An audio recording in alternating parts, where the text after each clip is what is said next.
Hello दोस्तों, हम welcome करते हैं आप सभी का अपने यूट्यूब चैनल उत्तरांचल बर्ड्स में। आज की वीडियो का जो टॉपिक है हमारा ये है कि क्या हमें अपने एक्जॉटिक बर्ड्स को छोटे केजेस में रखना चाहिए या नहीं। तो इसी टॉपिक पर हम डिटेल में डिस्कस करेंगे और अपनी राय रखेंगे।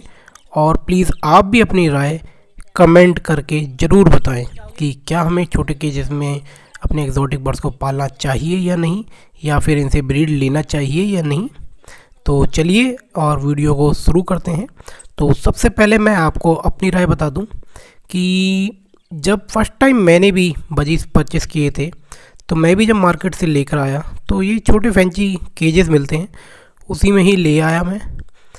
तो मैंने भी रखे छोटे केजेस में, लेकिन समय रहते हुए मैंने उसे चेंज कर लिया। तो ऐसा आप भी कर लें।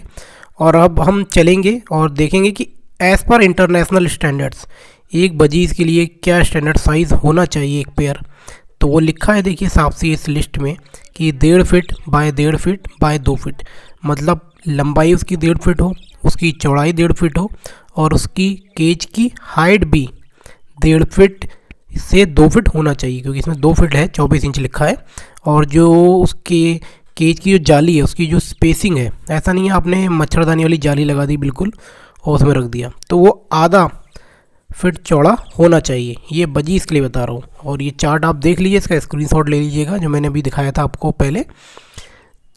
तो उसमें सभी का लिखा, उसमें बजीज हो गए, फिंचेस हो गए, कॉन्योर्स हो गए, आपके ग्रे पैरेट्स हो गए, आपके मकाओ हो गए, सबका लिखा है, पूरा डिटेल चार्ट है। वो एज़ पर इंटरनेशनल स्टैंडर्ड्स है कि क्या प्रॉपर साइज़ होना चाहिए। और जनरली अगर आप देखेंगे तो जो ये बजीज पैरेट्स वगैरह हमारे इंडियन मार्केट्स में जो सेल होते हैं, क्योंकि जो भी इंडियन ब्रीड है वो तो इलीगल है इंडिया में पालना, तो लोग आजकल जो लोग पैरेट्स वगैरह का शौक़ करते हैं वो उन्हें बजीज ही मार्केट में मिलती है। और बजीज इस बारे में मिलती है क्योंकि बजीज का जो प्राइस है वो नॉमिनल होता है।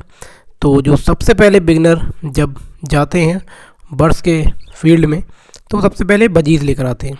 तो अच्छी बात भी है, क्योंकि एक तो कॉस्ट वाइज भी सस्ता होता है, ईज़िली अवेलेबल हो जाता है, और प्लस दाने का भी इशू नहीं होता।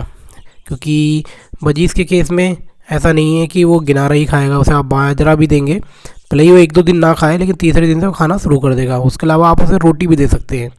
रोटी अगर आपके यहाँ बची है तो रोटी खिलाएंगे तो वो रोटी भी खा लेगा, बॉयल्ड राइस भी खा लेगा, मतलब घर के जो फूड्स नॉर्मल हम खाते हैं वो खिलाएंगे, वो भी खा लेगा, गेहूँ खा लेगा, सब कुछ खा लेगा। लेकिन दूसरी बर्ड्स के केस में थोड़ा रेस्ट्रिक्शंस हो जाती है।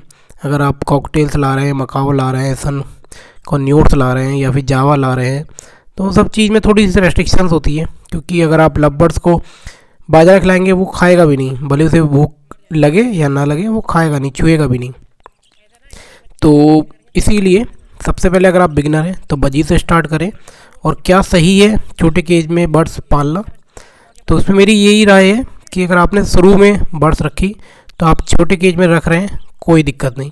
लेकिन कुछ टाइम बाद आप कोशिश करें, अगर आपको लॉन्ग टर्म पालना है और अपने बर्ड्स को हेल्दी रखना है और आपको अपने बर्ड्स को लगाव है, तो एटलीस्ट आप कम से कम 2 फीट चौड़ा, 2 फीट लंबा और तकरीबन 4 फीट ऊंचा एक सेटअप बना लें या बनवा लें। बड़ी से अगर बनवाएंगे आप किसी भी कारपेंटर से या फिर किसी भी फैब्रिकेटर से बनाएंगे तो आप बनवा सकते हैं। तो मैं तो यही राय दूंगा, कम से कम 2 फीट हो चौड़ा हो, 2 फीट लंबा हो और तकरीबन 4 फीट ऊंचा हो, इतना हो। इसमें क्या होगा कि बर्ड्स अच्छे से उड़ेगी और आप मटकी भी आसानी से लगा लेंगे, क्योंकि ब्रीड लेना ही बहुत ज़रूरी है। अगर आप ब्रीड नहीं लेंगे तो आपका बर्ड्स डिप्रेशन में आने लगेगा या फिर बहुत ज़्यादा एग्रेसिव हो जाएगा, लड़ाई करेगा। और ये हो सकता है कि ज़्यादा टाइम तक एक तरह डिप्रेशन में बैठा रहा तो हो सकता है कि कुछ टाइम बाद डेथ भी हो जाए। क्योंकि ब्रीड लेना भी मस्ट है, क्योंकि उनके लाइफ साइकिल है, ह्यूमन बॉडी है, बॉडी को ब्रीड भी उसके पार्ट्स है, ब्रीड करना भी उसके हेल्थ के लिए बहुत ज़्यादा इम्पोर्टेंट है। तो इन सब चीज़ों रहेगा तो आपकी बर्ड्स की भी लाइफ बढ़ेगी, बर्ड्स भी आपका हेल्दी रहेगा। और आप मल्टीपल, ये भी नहीं है एक दाने पे रखें, आप मल्टीपल चीज़ खिलाएं, फ्रूट्स वगैरह भी खिलाएं। और मैं कहूँगा कि आप मंथली बेसिस पे एटलीस्ट 2 से 4 दिन आप मल्टीविटामिन का कोर्स ज़रूर करा दें, क्योंकि जो भी न्यूट्रिशनल वैल्यू अगर हमारे दाने वगैरह से या फिर हमारा जो भी फूड प्रोवाइड करा रहे हैं उससे नहीं पूर्ण हो पा रही है तो वो कंप्लीट हो जाएगी। और एक बात और कहूँगा मैं आपसे कि जब भी सीज़न आउट हो, जैसे ठंड से गर्मी आए या गर्मी से ठंड आए या गर्मी से बरसात आए, तो उस समय होता भी है कि हमें भी कुछ ना कुछ हो जाता है, कभी वायरल लग जाता है, कभी फ्लू हो जाता है। तो उस समय एक बार कोई भी एंटीबायोटिक का कोर्स करा दें, भले ही आपकी बर्ड्स हेल्दी हो या ना हो, क्योंकि एक बार आप करा देंगे तो आपकी बर्ड्स बीमार नहीं पड़ेगी। तो इन सब चीज़ का आप ध्यान रखेंगे तो आपकी बर्ड्स बहुत ही ज़्यादा हेल्दी रहेगी। क्योंकि बजीज़ से अगर आप प्यार करते हैं, मोहब्बत करते हैं, उन्हें पालते हैं, तो अगर आपके पास छोटे केजेस हैं तो मैं आपसे कहूँगा कि आप मार्केट से 1/2 इंची ब्लॉक वाली जाली ले आए, वो आपको 12 से 15 रुपये स्क्वायर फीट मिल जाएगी, या फिर तकरीबन 100 से 120 से 150 रुपये किलो में भी मिल जाएगी।